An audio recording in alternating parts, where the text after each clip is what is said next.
Hola, ¿cómo están? Bienvenidas, bienvenidos a una conversación más en libros y bibliotecas. Esta jornada vamos a hacer un poquito de historia personal también. Hay mucho de la conversación que viene que está relacionada con la, la vida que uno ha tenido, la formación, en fin. Estoy aquí diciendo esto porque he invitado a un compañero de la universidad que me regaló la semana pasada su libro La libertad se conquista.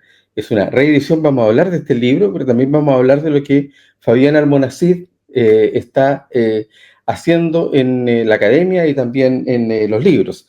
Bueno, para contarles así como a grosso modo, Fabián es profesor y licenciado en Historia de la Universidad Austral, es magíster en Historia de la Pontificia Universidad Católica de Valparaíso y doctor también en Historia por la Universidad Complutense de Madrid. Actualmente es académico del Instituto de Historia y Ciencias Sociales, entidad que entiendo también dirige. Ha realizado diversas investigaciones sobre la industria valdiviana, la propiedad rural, la internalización y la transnacionalización de la economía silvagropecuaria del sur de Chile. Hay una historia regional, es algo potente que también me gustaría conversar con él. Y últimamente sobre los límites de lo posible para el capital en los espacios rurales del sur de Chile. Tiene diversas publicaciones en entidades, en publicaciones, me refiero en libros y revistas especializadas. Y también se destaca en la contratapa de este libro la agricultura chilena discriminada, 1910-1960, una mirada de las políticas estatales y el desarrollo sectorial desde el sur, en 2009, la industria valdiviana en su apogeo en 1870-1914, publicado en 2013, Neoliberalismo y globalización en la agricultura del sur de Chile, 1973-2019, publicado el 2020. Y Memorias de la violencia y justicia en el sur de Chile, entrevistas biográficas con dirigentes de derechos humanos el 2021, en conjunto con Daniel Stahl. Vamos a conversar entonces con Fabián Almonacid para que nos cuente de este libro y también de lo que está haciendo desde el sur de Chile un grupo de historiadores, estudiantes, profesores, revisando también la historia local y sin perder la perspectiva, me imagino yo, global. De eso vamos a conversar, así que voy a invitar a pasar aquí a que nos cuente todo esto a Fabián Almonacid.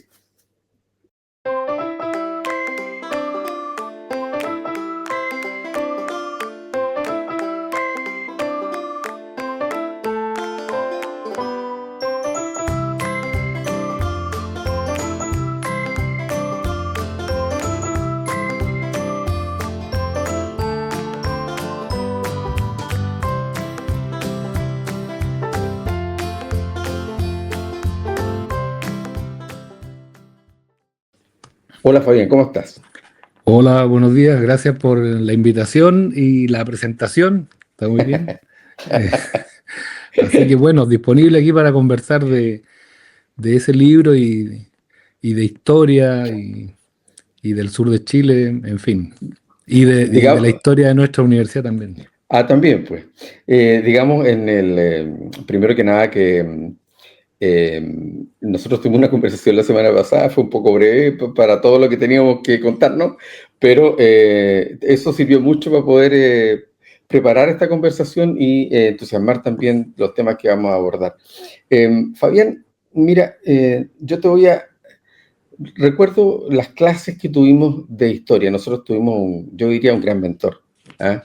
Que fue Sergio Correa Bello, que era el profesor del Instituto de Historia, que también a su vez realizaba estas primeras cátedras que tenían que ver con la historiografía, la historia de la historiografía y también con introducción al estudio de la historia.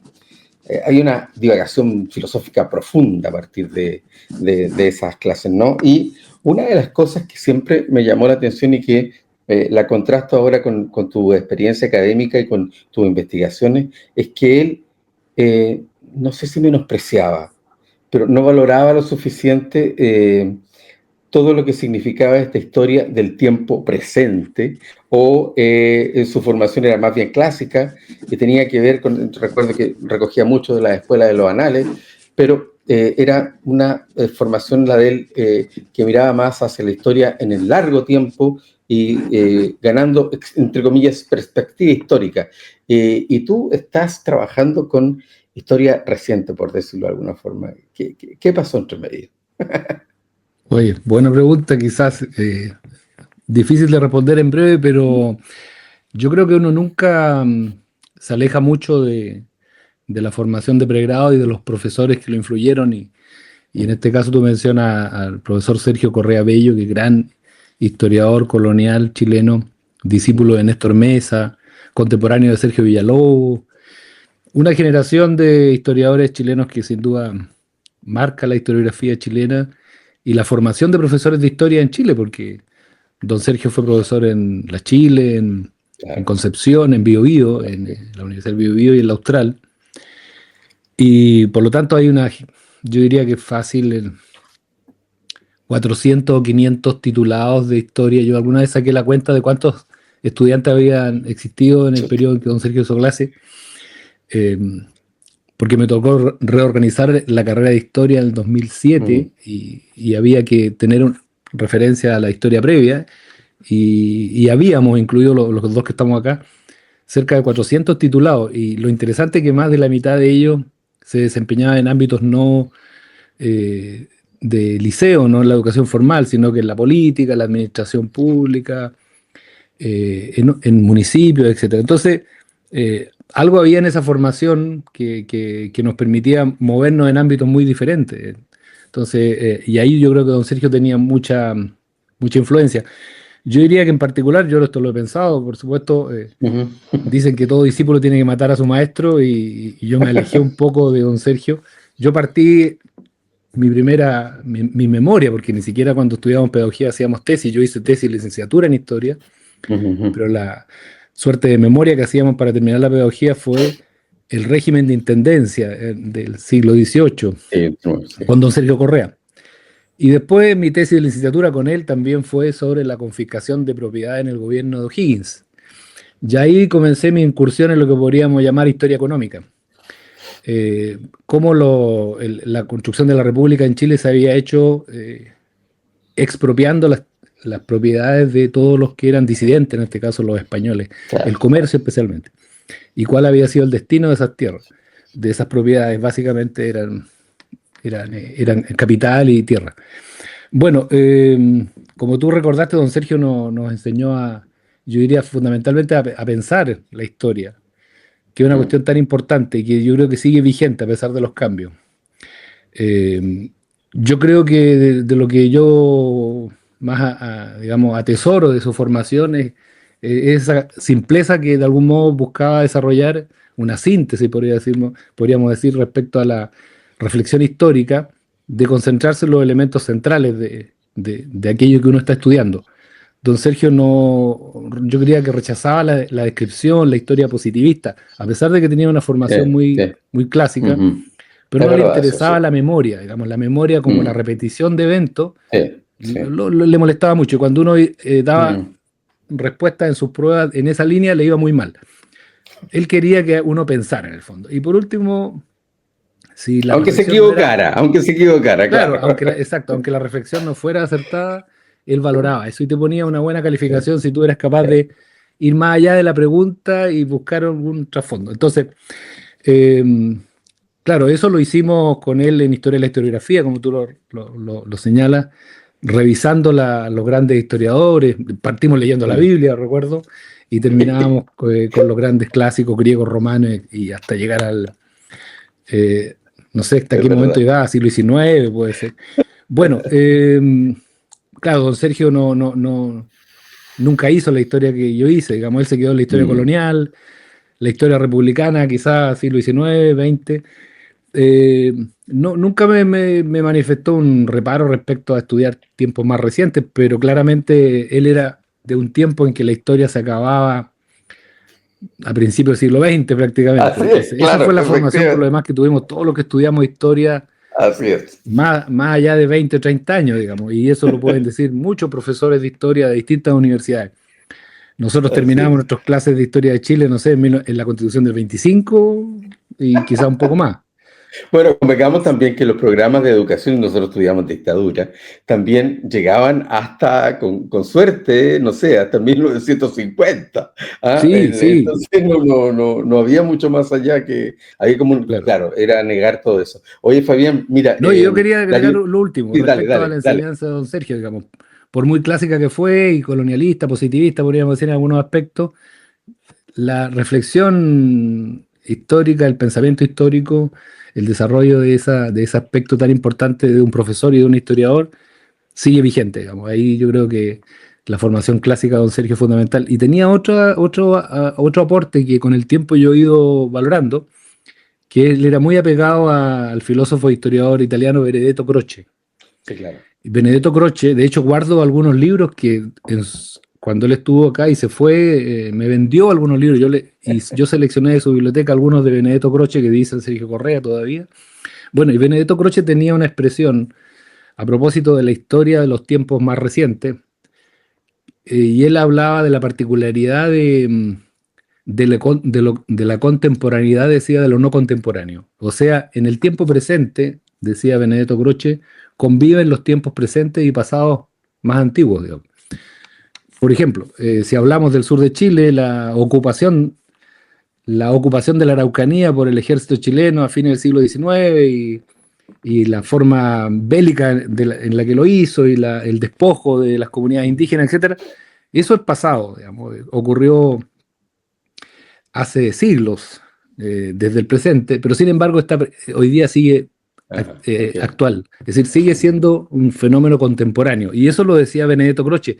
Hay elementos antiguos que siguen presentes y de algún modo se resisten a quedar en el pasado. Eso se ha reflexionado mucho en la historiografía alemana, por ejemplo, Ujú. respecto a esos pasados que no pasan, dicen los alemanes, pensando, por ejemplo, en el nazismo, en el holocausto y una serie de cuestiones de ese tipo, respecto a la historia alemana. Y yo creo que eso es verdad. Bueno, en el caso nuestro, sin duda la dictadura militar es un pasado que no pasa, Claro, digamos. claro.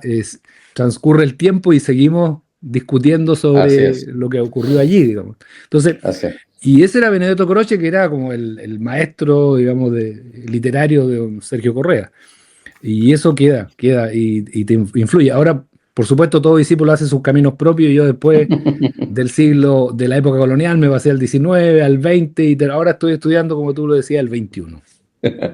Oye, Fabián, bueno, ya llevamos el quinto, llevamos la quinta parte de este siglo, así que tampoco es tan, hablar del siglo XXI, estamos en el año 20, no, la cuarta parte, el año 25. Bueno, oye, este libro es un libro que salió, o sea, es de 2003 y por lo tanto reúne la historia del periodo de creación de la universidad desde 1954 al 2003. Se llama La libertad se conquista, que es una traducción del lema que tiene la universidad, que es Libertas Capitur.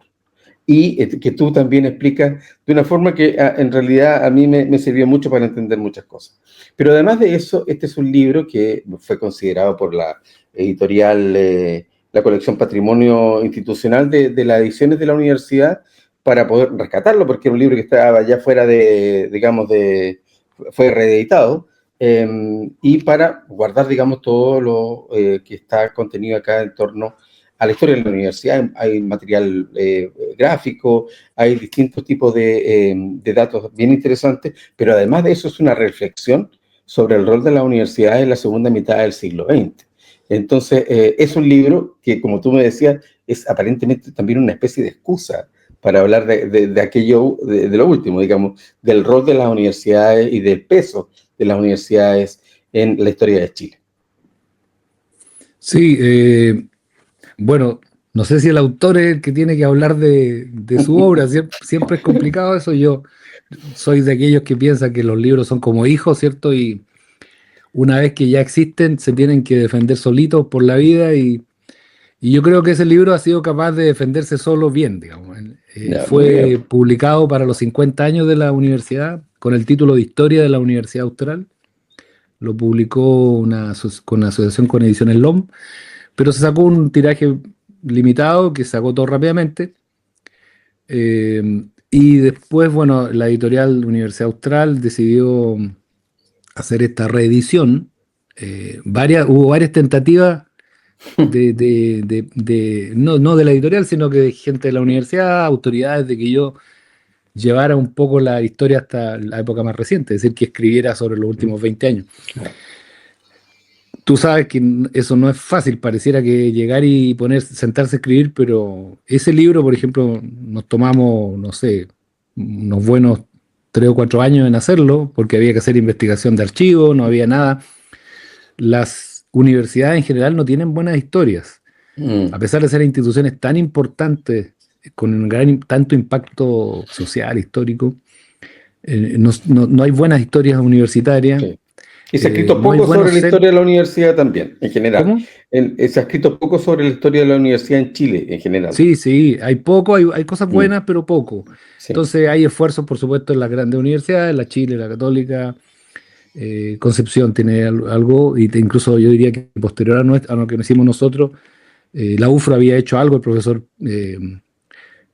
Jorge Pinto se había animado a Claro. hacer algo, el gran Mm. historiador, y entonces yo dije, bueno, ya el desafío de hacer algo que falta por hacer, pero no quería hacer la historia institucional que yo me imaginaba como son algunas historias institucionales muy latosas, digamos, en el sentido de que muchos detalles internos que no le va a interesar a nadie más que a los 4 o 5 que quieran leer algo de historia intrainstitucional. Claro. Entonces yo partí con la idea, y esa es un poco la tesis que defiendo ahí, que en realidad la historia de la universidad es una historia de Chile y del sistema universitario visto a través de una institución, en este caso la Universidad Austral de Chile, pero la Mm. historia no difiere mucho de lo que podría ser la historia de cualquier universidad chilena en el periodo, porque el ecosistema, por decirlo así, era muy pequeño, llegaron a ser 8 instituciones las que formaron el sistema universitario chileno hasta 1981, cuando allí se Mm. produce la gran Claro. fragmentación de la Universidad de Chile y la Universidad Técnica del Estado, y la aparición de algunas universidades después posteriores católicas, que se desmembraron de la Católica de Chile, y bueno, y después todo el crecimiento de las universidades privadas, pero gran parte del sistema universitario se debe entonces a unas 8 universidades que protagonizaron la construcción de esto que llamaríamos el sistema universitario nacional. Y la Austral en ese sentido, por ser parte de ese grupo, fue protagónica, digamos, implementó muchas políticas nacionales, para qué decir el impacto que ha tenido en el sur de Chile, en la formación de profesionales, Ujú. en la investigación, en la vinculación, como hoy día se llama, la vinculación con el medio. Bueno, además esa historia de algún modo quería evidenciar que si hay una entidad política en el sentido que es el lugar donde se discute y se reflexiona sobre la sociedad, Ujú. esas son las universidades. Entonces, Claro. mirando la historia de la Universidad Austral de Chile, uno puede tener una ventana para ver qué se está discutiendo sobre Chile, sobre el futuro de Chile, sobre el desarrollo, sobre los grandes problemas que vive el país. Entonces la universidad es un buen indicador de la sociedad, y en ese sentido está escrito ese libro. Por supuesto, ahí hay una combinación de historia tradicional con documentos, pero mucha entrevista también a Ujú. Ujú. protagonistas. Ujú. Y eso significa hacer un esfuerzo de seleccionar bien la documentación para Ujú. tratar de construir una historia que represente una mirada compleja y Sí. no la opinión de algunos sobre otros, que es una Ujú. cuestión muy difícil de hacer cuando estamos frente a una comunidad que en gran parte está viva, digamos, los Claro. protagonistas de la historia universitaria, en este caso de una universidad que tiene 70 años hoy día, están todos presentes. Entonces Ujú. no es fácil escribir sabiendo que Sí. te van a estar observando muchas Claro. personas. Pero bueno, yo creo que logré Ya. el punto adecuado, que es el papel del historiador, hacer un relato que no es un relato inocuo tampoco, porque Mm. ya hay una propuesta respecto a lo que la Claro. universidad ha sido y es, en el Y sentido que hay sí. parte del corazón y de tu historia también ahí Sí, involucrada en la yo escribí con institución. el corazón en la mano también, y con las venas abiertas y todo eso. porque yo fui estudiante de esa universidad en los Claro. años 80, viví la dictadura ahí en la universidad, participé del movimiento estudiantil como todos los jóvenes de los años 80, como muchos jóvenes, digamos, de alguna u otra manera todos estuvimos inmersos en eso. Y después he vivido todo el proceso posterior hasta el presente como profesor ya. Y por lo tanto, claro, a veces la historia de ese libro combina, claro, la historia, digamos, como disciplina con un poco la memoria también del Claro. propio autor. Oye, porque además a nosotros nos tocó la época en que algunos de los fundadores, como Mauricio Van der Male, por ejemplo, estaba aún activo haciendo clases, y muchas de sus clases que eran sobre historia medieval, en realidad terminábamos hablando de la historia de la universidad, contaba cómo se había formado, quién había donado los terrenos en tal parte, cómo se había conseguido esta vinculación con la Universidad de Chile, en fin, porque además digamos que la figura, la institución Universidad Austral de Chile es una institución privada, y que por lo tanto tiene este financiamiento público y es un híbrido en realidad hoy, ¿ah? Pero tiene una gobernanza distinta, es algo diferente dentro del contexto de la universidad en Chile. Sí, tiene bueno, fue la primera universidad que surgió en Chile al alero de una legislación universitaria que se había dictado en tiempo de Carlos Ibáñez del Campo. Mm. En ese momento, eh, a principios de los años 30, se dictó una ley no sé cómo se llamaba, recuerdo en este momento, pero una ley de universidades, lo mismo que hoy día tiene otro nombre, pero es lo mismo, una ley sobre educación superior, universidad, no sé qué más. Y ahí señalaba cómo se debía crear cualquier nueva universidad. Se señalaba que tenía que ser aprobado el proyecto de una nueva universidad por la Universidad de Chile.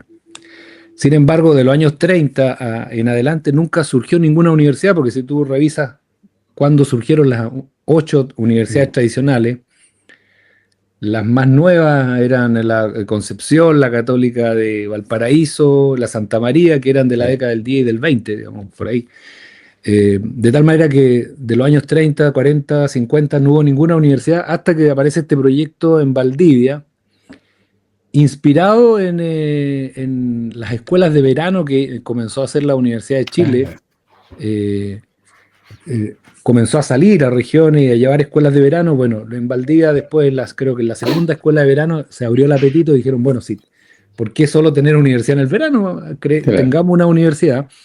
Y ahí surgió siguiendo un poco el modelo de la Universidad de Concepción, que también había sido un movimiento ciudadano de la comunidad local, regional. En Valdivia comenzó a levantarse también lo mismo, y habían algunos que pensaban que debía ser una sede de la Universidad de Chile, como se estaba creando en distintos Ujú. lugares, Así es. pero finalmente predominó por influencia de la élite local, digamos. Valdivia tenía su élite muy poderosa, industrial, Mm. comercial, profesionales, etcétera. Y esa élite local finalmente apoyó la idea de una universidad propia. Y eso significó implementar esa legislación que no había sido aplicada y por lo tanto someterse a la aprobación de la Universidad de Chile. Bueno, la Universidad de Chile lo vio con buenos ojos esto. Rápidamente el rector, eh, que para casualidad era profesor de historia, Juan Gómez Milla, que además después fue ministro de Educación, de la democracia cristiana, en fin, un tipo brillante y Mm. lúcido respecto a lo que tenía que ser la universidad y no vio competencia en esto, dijo, bueno, háganlo, la Universidad de Chile los va a apoyar. De tal manera que surge esta universidad con el nombre de Universidad Asociada a la Universidad de Chile. La única universidad en Chile, entiendo, que ha surgido con esa figura. Ya. Y así estuvo hasta 1968, cuando se dictó una ley de autonomía de la Universidad Austral de Chile, cuando ya cumplió con los requisitos Ah, administrativos, etcétera. Eh, pero, por lo tanto, en los primeros 14 años y toda la estructura básica de la Universidad Austral fue la de la Universidad de Chile, los planes y programas de estudio. claro. Incluso los posteriores, por ejemplo, nosotros que estudiamos pedagogía en historia en 1900, se abrió la carrera en 1981, yo entré en el 82 y esa carrera duró hasta 1995 por lo menos. El programa era exactamente el de la Universidad de Chile, digamos, Ah, copiado. tal cual, digamos, todos los cursos, la numeración, todo era el modelo de la Universidad de Chile porque venían los profesores de allá, don Sergio y Claro. otros. Después, por ejemplo, el reglamento de carrera académica de los profesores, todos los reglamentos eran copiados de la Universidad de Chile. Yo cuando entré a la planta académica entré como profesor ayudante, figura que existía en la Universidad de Chile, digamos. Era la última Claro. categoría de profesor de académico y hacía después toda la trayectoria. Todo eso fue desapareciendo con el tiempo, pero la estructura básica, digamos, el modelo a seguir fue el modelo de la Universidad Estatal, la Universidad de Chile, pero como tú dices, una figura extraña porque es una universidad que es una corporación de derecho privado, que no Mm, tiene dueño, nunca ha tenido dueño, ujú. podríamos decir que es de la comunidad valdiviana, Así parece. y ha sido financiada, pero fuertemente desde el mismo momento de su formación por el Estado. Coincidió que se creó la ley de financiamiento de las universidades del año 54, justo el año que se creaba la Universidad Austral de Claro. Chile, y la Universidad Austral fue incorporada a ese modelo, y fue una de las 8 universidades que recibía, no sé si la octava parte de todos los recursos lo recibía la Austral, y eso era mucho dinero para una universidad que estaba surgiendo. Y entonces con dinero del Estado se compraron las propiedades que tiene la universidad todavía, la Casa Central y otras propiedades, los campus fueron Ujú. adquiridos con recursos estatales. Entonces, mm, digamos, mal conoce la historia de Valdivia quien diga que la Universidad Austral de Chile es equivalente a las nuevas universidades privadas de Ujú. 1981 en adelante, porque Ah, es lo que hoy día ya no se llama una universidad tradicional, en el sentido que surgió mm, ujú. con un gran respaldo estatal y durante mucho tiempo la Universidad Austral ha sido financiada en gran parte por el Estado Sí. y a pesar de todo lo que ha pasado, quizás todavía la mitad o un poco menos del presupuesto de la universidad viene del Estado Sí. por aporte a la docencia, a la investigación, etcétera.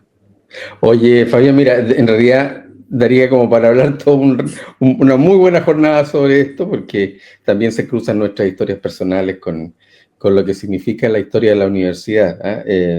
Hay también todo un periodo en torno al tema de la dictadura, cómo la universidad era el espacio de libertad en una ciudad que estaba cercada. Entonces, era muy curioso, era como una especie, era una verdadera isla. Y yo creo que eso a muchos nos formó en una, digamos, tuve una formación cívica súper potente al interior de esta pequeña ficción que era la universidad, sus diálogos, sus conversaciones, cuando afuera estaba pasando, digamos, como te decía, una ciudad que estaba sitiada, cercada, limitada. Oye, pero mira, quiero que vayamos contando, ustedes tienen, y lo quisiera aprovechar que este espacio para hacerlo, y la primera parte de nuestra conversación, un magíster en historia del tiempo presente. Y yo entiendo que es un proyecto importante para ustedes.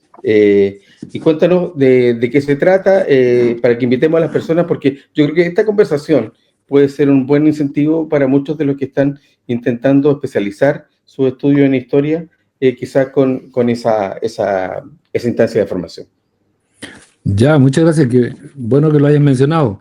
Eh, bueno, la Universidad Austral tiene un instituto de historia y ciencias sociales, donde yo soy ahora el director, eh, y está compuesta de profesores de historia, historiadores y sociólogos también, antropólogos. eh, Cientistas y en políticos, perdón, cientistas políticos. cientistas políticos, sí.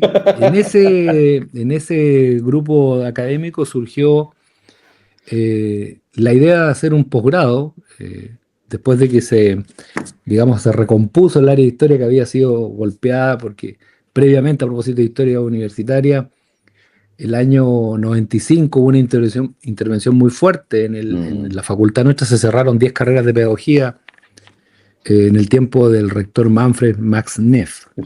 Fue un error ahí muy grave, digamos, desde el punto de vista universitario, cortar ahí una formación de profesores que la Universidad Austral había tenido claro. con algunos vacíos desde prácticamente su origen. Mm, Y eso al año 95 significaban 10 carreras. Bueno, mira, eso se mantuvo hasta el 2005, por ahí cuando comenzaron ya. a abrir la pedagogía en castellano, que después ahora se llama lenguaje y comunicación, educación física, que era una carrera nueva que nunca se había dictado en la Austral, y Mm, después, el 2007, finalmente se reabre o se abre, porque es una carrera con una nueva etapa, la pedagogía en historia y ciencias sociales, adecuando la formación de profesores de historia a los nuevos lineamientos que se habían instalado desde la reforma educacional de los años 90. Y como tú sabes, la formación histórica de los estudiantes de secundaria ahora tiende más bien a la formación en tiempo presente, ¿no?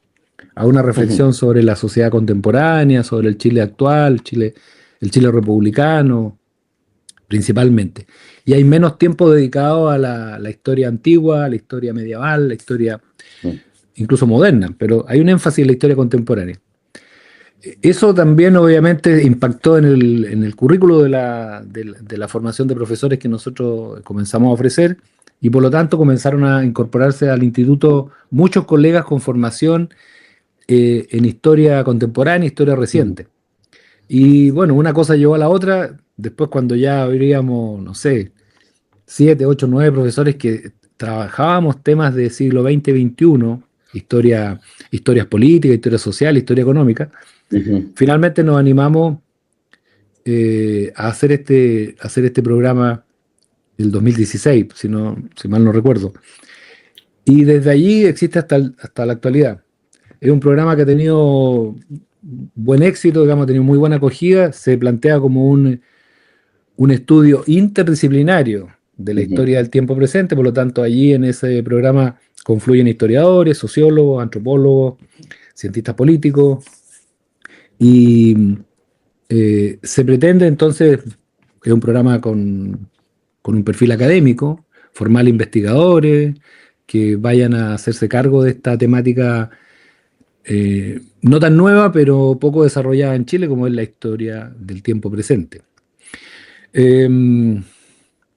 ¿Qué más? Bueno, están Los abiertas las plazos, postulaciones. eso. Están abiertas las postulaciones. Mira, vamos a compartir acá en nuestra web Sí. el lugar donde, digamos, el link para que vayan y se consulten y vean y se inscriban, por supuesto, y Sí, postulen. sí, totalmente atento a responder consultas.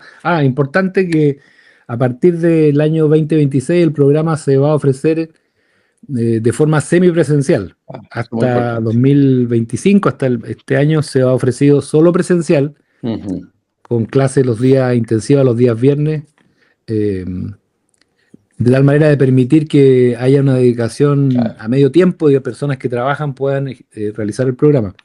Pero ahora también, dados los cambios que trajo la post-pandemia, digamos, se ha ido instalando las clases virtuales, y este programa ahora se incorpora como semipresencial, lo que permite, por ejemplo, que alguien de fuera de Valdivia pueda tomar el programa Desde y Concón, por solo, ejemplo. sí, y solo tenga, por supuesto, y solo tenga, no hay límite de edad, por supuesto, y solo tenga que asistir a algunos módulos intensivos durante fines de cada semestre. Así que yo creo que eso va a permitir que muchas más personas se incorporen al programa, eh, y puedan abordar estas temáticas que son tan importantes y que yo diría que han renovado la historiografía. A propósito de lo que conversábamos al comienzo, hoy la historiografía se tiene que hacer en diálogo con las ciencias sociales, utilizando fuentes y metodologías diversas, variadas, de acuerdo a las temáticas. Y hay un campo enorme de- de temáticas, digamos, que necesitan ser resueltas. Pensemos nomás en la reciente elección presidencial, digamos, esas son preguntas que la historia del tiempo presente busca responder.